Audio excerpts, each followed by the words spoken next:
ہمارے نا محلے میں ایک درزی ہوتا تھا، بہت کاریگر تھا، اس کے بڑے شاگرد تھے۔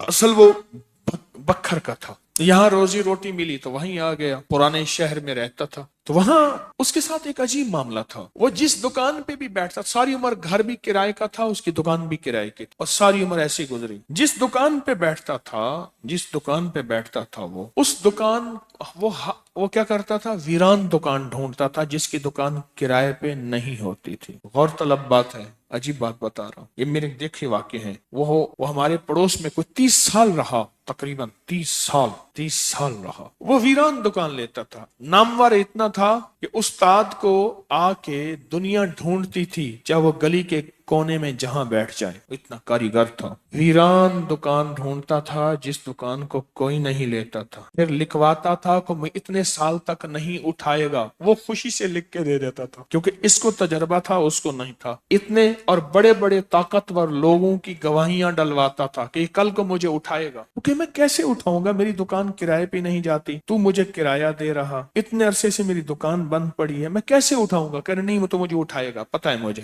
بڑے بڑے لوگوں کی گواہیاں ڈلواتا تھا، لکھواتا تھا، کرایہ دیتا رہوں گا، دیتا تھا۔ ادھر وہ کرائے پہ بیٹھتا تھا، چند دنوں کے پاس اس کے پاس لوگ آنا شروع ہو جاتے، یہ دکان دے، وہ اگر 20 روپے کرایہ دیتے، ہم 30 روپے دیتے ہیں، ہم 40 روپے دیتے ہیں، کوئی کہ ہم 50 روپے دیتے ہیں۔ اب اس کا دماغ بیچارے کا تو ویسے ہلا چیترل گیا، دماغ تو ہلنا تھا۔ وہ اس کو آ کے کہتا کہ مجھے اتنے لوگ دے رہے ہیں، میں نے کہا میں نے تجھے پہلے کہا تھا لکھوا کے دو۔ اچھا، یہ چند بار ہوا، جس دکان پہ بھی بیٹھتا تھا، اس دکان پہ بیٹھتے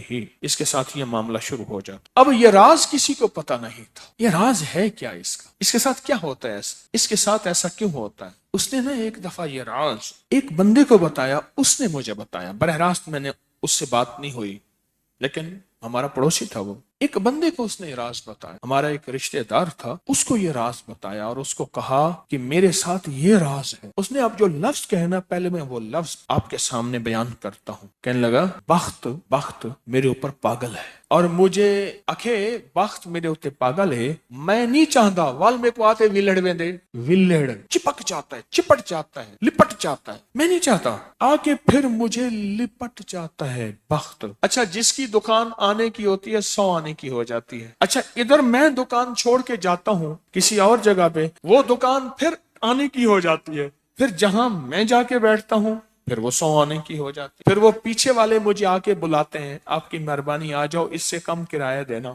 تھا کوئی ایسا، کیونکہ ہاتھ کا کاریگر بہت کم ہوتا ہے جو سر پھرا نہ ہو، ہاتھ کا کاریگر وہ ہاتھ کا جس شعبے کا ہو، تھا کوئی سر پھرا، کہہ رہا میں نہیں جاتا تو دکان پہ، تم نے مجھے نکالا تھا۔ ساری زندگی اس نے ایسے گزاری۔ اب یہ بخت کہاں سے ملا؟ اب بخت کو سن، کہا میرا باپ مزدور تھا، مزدوری کرتا تھا، بڑا ہوا تو اس نے مجھے درزیوں کے کام پہ ڈال دیا کہ بیٹا چلو چھاؤں کا کام ہے تو کرتا رہے گا۔ میں تو دھوپ سردی گرمی مزدوریاں کرتا رہا، درزیوں کا کام چھاؤں کا کام ہے تو کرتا رہے گا۔ اور میرے والد کہتا تھا تجھے کوئی ایسا رئیس مل جائے جو اپنی دیوڑی میں تجھے جگہ دے۔ بعض رئیس ایسے ہوتے ہیں جنہوں نے مستقل درزی رکھے ہوئے ہوتے ہیں، ان کا ہر وقت کپڑے سلتے رہتے ہیں۔ کہہ رہے دعائیں دیتا تھا والد مجھے کوئی رئیس مل جائے۔ کہ والد کا حادثہ ہو گیا، والد کی ٹانگ ٹوٹ گئی، والد کی بوڑھی والدہ تھی، میں ہم والد کی خدمت کرتے تھے، والد دعائیں دیتا تھا، ان پڑھ تھا، کسی نے والد کو اللہم صلی علی محمد بتا دیا، بس یہی پڑھتا تھا، اور ٹوٹی پھوٹی قل ہو اللہ پڑھتا تھا، باقی کوئی ابا کو پتا نہیں تھا۔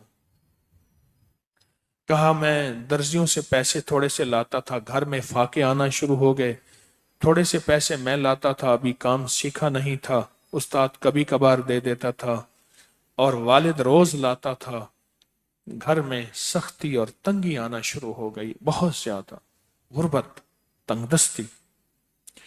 ہماری ایک پھوپھی تھی، کہیں دور رہتی تھی، بہت بوڑھی تھی، والد سے بھی بڑی تھی، وہ آ کے ہمارے گھر اس نے قیام کر لیا کہ تمہارے والد کی خدمت کروں گی۔